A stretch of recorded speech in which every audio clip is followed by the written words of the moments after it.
বিশ্ব রাজনীতিতে ফিলিস্তিন ইসরায়েল সংকট চলছে দীর্ঘদিন ধরেই। পরিস্থিতি মোকাবিলায় গেল বুধবার মার্কিন প্রেসিডেন্টের বাসভবন হোয়াইট হাউসে আয়োজন করা হয় দ্য হোয়াইট হাউস সামিটের। বৈঠকে উপস্থিত ছিলেন যুক্তরাষ্ট্রের প্রেসিডেন্ট ডোনাল্ড ট্রাম্প, ব্রিটেনের সাবেক প্রধানমন্ত্রী টনি ব্লেয়ার এবং সাবেক মধ্যপ্রাচ্য বিষয়ক উপদেষ্টা ও ট্রাম্প জামাতা জ্যারেড কুশনার।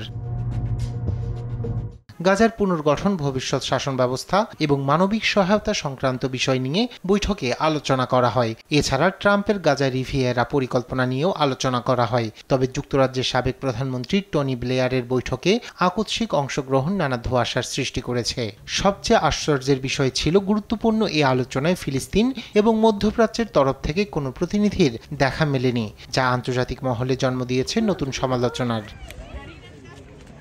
প্রেসিডেন্ট ট্রাম্পের বিশেষ দূত স্টিভ উইটকপের দাবি, বৈঠকে যুদ্ধ পরবর্তী গাজা নিয়ে সার্বিক আলোচনা হয়েছে। তবে বৈঠকটি ফিলিস্তিনিদের মধ্যে চরম অসন্তোষের সৃষ্টি করেছে। সাবেক ব্রিটিশ প্রধানমন্ত্রীর অংশগ্রহণকেও তারা মোটেও ভালো চোখে দেখছেন না। ধারণা করা হচ্ছে ব্লেয়ারের মতো প্রভাবশালী ব্যক্তিত্ব এবং ইরাক যুদ্ধে সংশ্লিষ্টতা ট্রাম্পের গাজা পরিকল্পনায় বিপুল অর্থের যোগান দেবে। বুধবারের আলোচনায় টনি ব্লেয়ার ইনস্টিটিউটেরও সক্রিয় উপস্থিতি ছিল, যা ফিলিস্তিনিদের অস্বস্তিতে ফেলে দিয়েছে।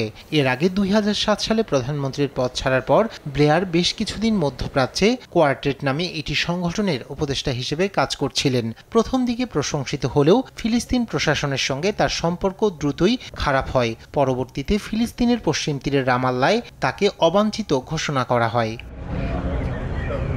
নিউজ ডেস্ক, দেশ টিভি।